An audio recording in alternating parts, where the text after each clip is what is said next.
आप एक ऑपरेशन इंसाफ करिए। ऑपरेशन इंसाफ के तहत हाफिज सईद, मसूद अजहर, लखवी को घुस के लाइए भारत में, तभी इंसाफ होगा सर। जब तक खत्म कर रहा हूं सर। अवसर दिया, मैं इस बजट का समर्थन पूरा जोरदार से करते हैं। धन्यवाद। बहुत शुक्रिया चेयरमैन साहब। मैं इस बजट की मुखालिफत में खड़ा हुआ हूं क्योंकि ये अहम मुद्दों पर इंसाफ नहीं करता। मिसाल के तौर पर सर, अगर आप देखेंगे मुस्लिम एनरोलमेंट जो UDIC का डेटा है 2021-22 का, मुसलमानों का एनरोलमेंट गवर्नमेंट का डेटा बोलता है प्राइमरी में 15%, यूपी में अपर प्राइमरी में 14%, सेकेंडरी में 12% और हायर सेकेंडरी में 10%। प्राइमरी से लेकर हायर सेकेंडरी तक आते सर 5% की गिरावट होती है।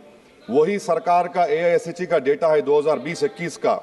2016-17 में मुसलमान 4.87 थे एजुकेशन में, 19-20 में बढ़कर 5.45 हुए और 2021 आते आते सर वो 4.64% हो गया।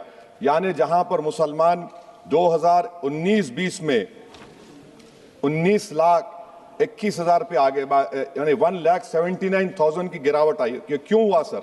ये इसलिए हुआ क्योंकि ये मोदी सरकार तासुब और तंग नजरी के मुजाहरे करती है।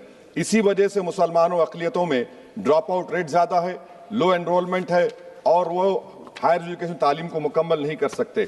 सर 3 स्कॉलरशिप स्कीमें हैं, 5 साल से cabinet committee of economic affairs in स्कीमों की मंजूरी नहीं दे रही है सर।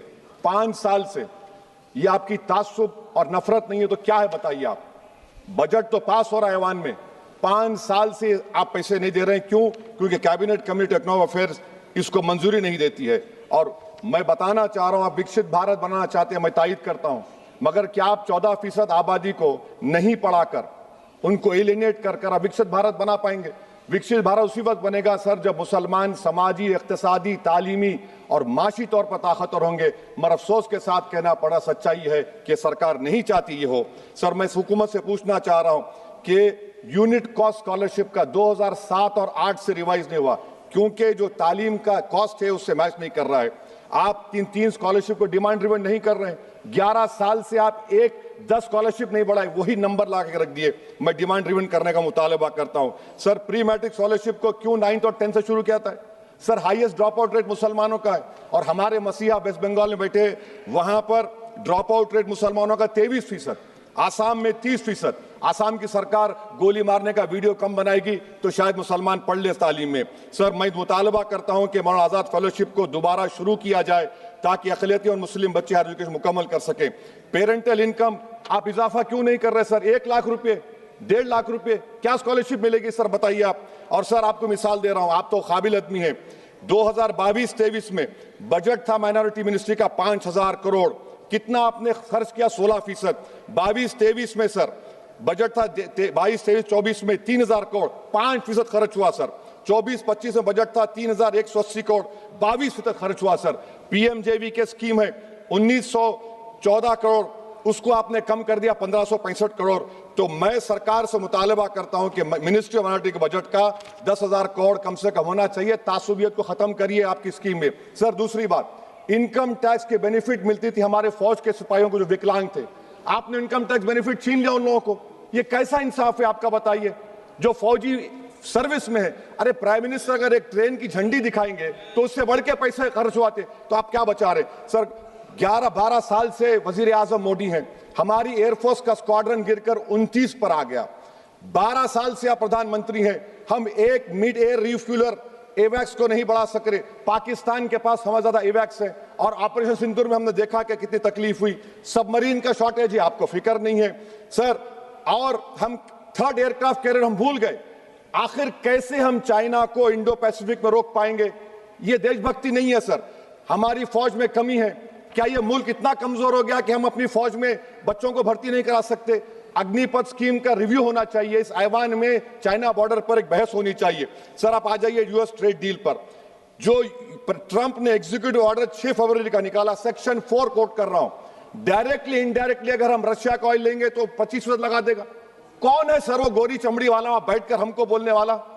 किस हमने इस मुल्क को आजाद इसलिए करवाया था कि वहां बैठकर बोलेगा मैं जिससे चाह तेल खरीदूंगा। तुम होते कौन हो? तुम मेरे माई बाप हो क्या? आप 25% लगाएंगे? सर और वर्ड क्या इस्तेमाल किया, इंडिया, यानी अब नयारा जो है नयारा कंपनी बंद हो जाएगी और हमको मॉनिटर करेंगे, आप भारत को उस पर ओवरसाइट करेंगे। अफसोस की बात है कि सरकार खामोश है। सर 2019 में ईरान का ऑयल मत लो बोले, आपने गलती की, आपने ईरान का ऑयल नहीं लिया। तो अमेरिका ने कहा कि इराक से लो, कंपेरेबल रेट पे, कंपेरेबल रेट पे, मार्केट रेट, नॉमिनल प्राइस पे नहीं। आज यूएस कह रहा है कि मोनोपोली रेट पे लो। कहां है सर, हम क्यों कर रहे हैं, क्यों इतना गिर रहे हैं इस गोरी चमड़ी वाले के सामने, आखिर हमारी हमियत कहां है सर। और एक बात बता रहा हूं सर, ये यूएस ट्रेड डील से यूरोपियन कर 2 मिनट सर, यूरोपियन यूनियन की ट्रीटी से हमारा पीएलआई का पूरा असर पड़ेगा, क्योंकि आपने टैरिफ गिरा दिया, आपने टैरिफ गिरा दिया मेडिकल डिवाइसेस पर, आपने टैरिफ गिरा दिया सोफिस्टिकेटेड मशीनरी पर, तो यूएस इंडस्ट्रियल गुड्स आएंगे, तो डी-इंडस्ट्रियलाइजेशन का खतरा है इस मुल्क में। Sir you are we signing a free trade agreement और a force purchase order. Sir Bangladesh से यूएस ने कह दिया कि हमसे कॉटन खरीदो, 0 टैरिफ। सर भिवंडी, मालेगांव, बनारस के पावरलूम का क्या होगा, 70% रॉ कॉटन हम देते हैं बांग्लादेश को। सर एमएचए का बजट 5.7 बढ़ गया, डिफेंस का 15.99। मैं सरकार से मुतालबा करता हूं कि वेनेजुएला में जो हुआ, आप एक ऑपरेशन इंसाफ करिए।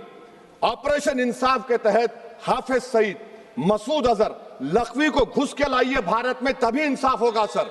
जब तक, खत्म कर रहा हूं सर, हम कुलभूषण यादव को भूल गए, वो कुलभूषण यादव उसको आईसीजे में रुकाया, आखिर हम कब लेके आएंगे कुलभूषण यादव को। वजीर आजम इजराइल को जा रहे हैं, मैं उनसे ये मुतालबा करता हूं कि वो गाजा को जाएं, 15 मिनट जाकर देखें, 60,000 फलस्तीनियों खत्म कर दिया गया।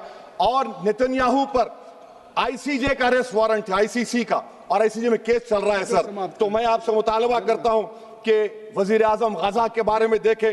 मैं ज़ायनिज़्म मुर्दाबाद बोलता हूं, भारत जिंदाबाद। और ये सरकार तेलंगाना से नाइंसाफी कर रही है, कुछ नहीं दे रही है। बहुत बहुत शुक्रिया सर। बी सेल्वराज जी।